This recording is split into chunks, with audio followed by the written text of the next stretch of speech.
anyone over 65 refusing Medicare or wanting to leave Medicare, what would be wrong with extending Medicare to everyone? This was one of the proposals that was floated, and I think there was actually a lot of merit to the simplicity of people being able to pay into Medicare at cost, so long as a few things were done. One is, I think it's extremely important that we not just secure, but increase the reimbursement to doctors to stay in the system. This has to be something where hospitals and doctors are able to at least break even with the Medicare system.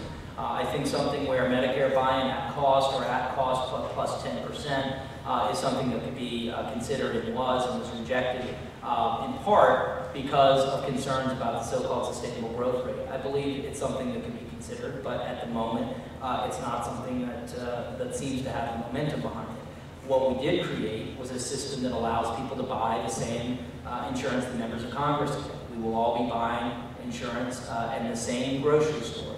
And it's all private options, and I know many people wanted a government option in the mix, either a Medicare buy-in or a public option. It's not there. It's not going to be on the shelf. It's going to be private insurance companies with their products on the shelf, and you and I, if I'm still there, will be shopping in that same store. And the idea is based on the Federal Employees Exchange, which says, right now, if you're an individual on the market trying to buy insurance, or you're a small business owner with 5 or 6 employees, the insurer has all of the negotiating power. What we're trying to do is help people come together so that they have the negotiating power to be able to negotiate those rates. And to me, there's a basic fairness to the idea that members of Congress and those who are uninsured, those in small business, should be getting the same options. Small business has been paying 20% more for the same health insurance that a big business pays. And that's assuming everything goes well. It's even worse if you only have 6 or 8 people on the policy and one person or their child gets sick and you see premiums go up 40 or 50%. It was bankrupting the middle class. It was bankrupting small business. And again, we stepped in to create a more competitive and affordable market. And so I think as we look forward, Medicare buy-in option and others can be considered. I was upset that the Senate took out the negotiation of cheaper drug rates under the Medicare system, which I think is also important for cost containment and affordability for seniors. What we've created is a framework that is more functional and more competitive. What we will continue to do, as with the 1099 issue, is find ways to make it even stronger going forward.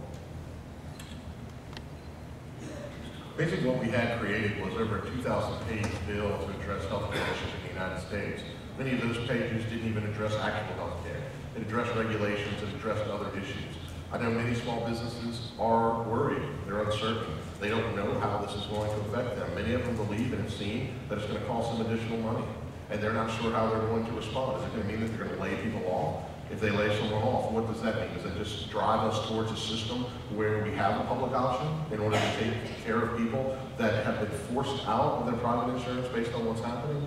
I had an opportunity while I was gathering signatures. I ran into a lady, and she was an East German woman, and she was working out in the yard, and we started talking. She was a doctor, and first she was from, I believe it was Bulgaria, I'm not quite sure, I don't remember, but she was practicing medicine there. They went to a socialized system. She stopped practicing there, and she went to Canada and started practicing there. Well, at the time she started practicing and working for her boards, everyone said, no, go to the United States, take your boards.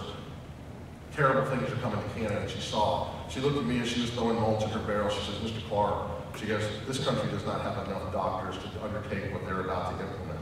And she said it with all seriousness. And sometimes, even if things sound good, they're not practical at the beginning. You have to understand that there's going to be additional costs. We cannot just add everybody to a system that is already underfunded or